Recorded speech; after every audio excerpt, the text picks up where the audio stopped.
पाकिस्तान ने कर दिया मना, टूर्नामेंट में बहुत नुकसान हो गया, तो फिर सारी दुनिया पाकिस्तान के पैरों में थोड़ा स्केयर करेगा, थोड़ा डराएगा, आईसीसी वाले आएंगे, हाथ जोड़ेंगे। तो मैं ये कह रहा था, पाकिस्तान अगर नहीं होगा नुकसान तो होगा यार, बिल्कुल होगा। उनकी कई अच्छाइयां होंगी यार मोहसिन नकवी की। सबसे बड़ी उन्होंने जो आई थिंक क्वालिटी दिखाई थी पाकिस्तान के लिए, वो थी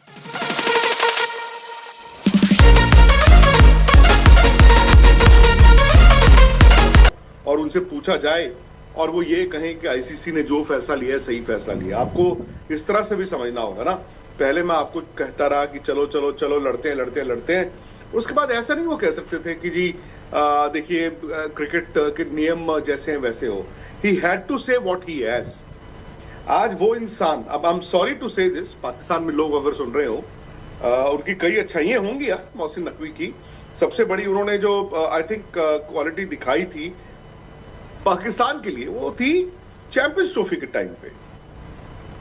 चैंपियंस ट्रॉफी के टाइम पे जब आई थिंक हर किसी ने ये मान लिया था कि पाकिस्तान के पास कोई विकल्प नहीं है, उन्होंने कम से कम जो अपने डैमेजेस थे उनको मिनिमाइज किया। उन्होंने इंडिया के साथ एक फॉर्मूला साइन किया। इंडिया ने भी कहा ठीक है जी, हम भी हाइब्रिड, आप भी हाइब्रिड। आई थिंक ये उनकी एक कामयाबी थी। इससे पीएसएल का भी नुकसान होगा, हमारा क्रिकेट का भी नुकसान होगा। आप इसको कैसे देखते हैं? लेकिन सर वो ना जो चेहरे पे वो एक अकड़ दिख रही थी कि हमारे पास तो ए भी प्लान तैयार है, बी सी डी भी प्लान तैयार है, हम मतलब बैकफुट पे नहीं जाएंगे। ऑपरेशन सिंदूर का भी उन्होंने हवाला दिया। हाँ जी, वो 10 मई वाला।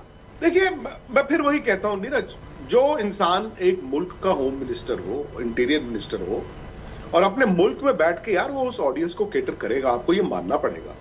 हाँ, ये अलग बात है कि जब चैंपियंस ट्रॉफी वाला वो झगड़ा चल रहा था, जब झगड़ा शुरू हुआ था, आई थिंक इंडिया में हम लोगों ने शायद ये मान लिया था कि यार ये कुछ कर नहीं पाएंगे। उन्होंने बहुत बातें की थी, मैं जानता हूँ, डींगे बहुत मारी थी कि इंडिया के बिना चैंपियंस ट्रॉफी हो जाएगा, हमें कोई परवाह नहीं है। वो सब जानते थे कि यार ये कहने की बातें हैं। तो मुझे लगता है कि पावर होना, ट्रॉफी लेके भाग गए यार, आज दुनिया बोलती है ना यार। भाई मैंने अगर एज जर्नलिस्ट 2 या 3 या 4 या 5 या 50 गलतियां की हैं, और जब सोशल मीडिया पे लोग डालते हैं उसको, यार मुझे शर्म तो आती है ना। और तुझे फ्रंट फुट नहीं पता, मुझे शर्म तो आती है। और तुझने फलाना किया था, मुझे शर्म तो आती है यार। किसी इंसान के आगे अगर आप ये लिखते हो ट्रॉफी चोर, और वो इंसान यार एक मुल्क का बड़ा इंसान हो, होम मिनिस्टर हो, वहां के क्रिकेट बोर्ड का चेयरमैन हो, अच्छा नहीं लगता। बट इन दी एंड अगर उनको ये लग रहा है किसी को भी कि गुंडाई करके मैंने मतलब बता दिया दुनिया को, गुंडे से ना लोग डर सकते हैं, लोग उसकी इज्जत नहीं करते। आई एम सॉरी, मैं ये वैसे ही रेफरेंस लिया है, मुझे और कोई लफ्ज नहीं आया। तो ये नहीं कि वो हैं मोहसिन नकवी। लेकिन एशिया कप के बाद ना, मैं चैंपियंस ट्रॉफी में मैं 2 मोहसिन नकवी को जानता हूं। चैंपियंस ट्रॉफी में जिन्होंने एक्चुअली पाकिस्तान की चैंपियंस ट्रॉफी बचाई, जिन्होंने, बट जो पिछले साल मैंने मोहसिन नकवी देखे एशिया कप एंड में, मतलब पाकिस्तान की टीम ब्लैकमेल कर रही है, होटल से नहीं जा रही है, उन्हीं के टूर्नामेंट है, वही चीफ है, फिर वो मैच रेफरी पे कर रहे हैं। अगर आप पाकिस्तान हो और आप आईसीसी की बोर्ड मीटिंग में जाकर आप बांग्लादेश का सपोर्ट करो, ठीक है, वो भी एक्सपेक्टेड था।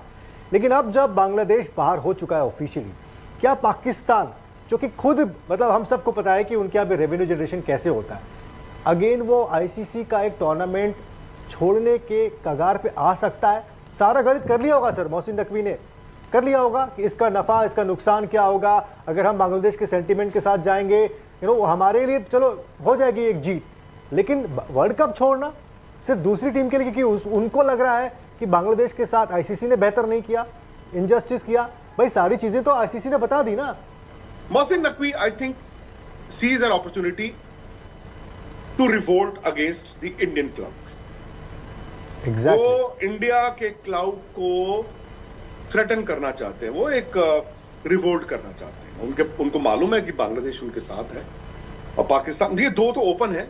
फिर क्या होता है ना, कभी कभी आप अंदर से 2-3 ऐसे होते हैं जो आपको कहते तो है हाँ यार मैं आपके साथ हूं, बट मैं क्या करूं यार, मुझे तो वो आई थिंक मौके की फिराक में होंगे कि भाई मौका आएगा तो मैं मतलब आहिस्ता आहिस्ता इंडिया को डैमेज करूंगा, ये उनके माइंड में होगा।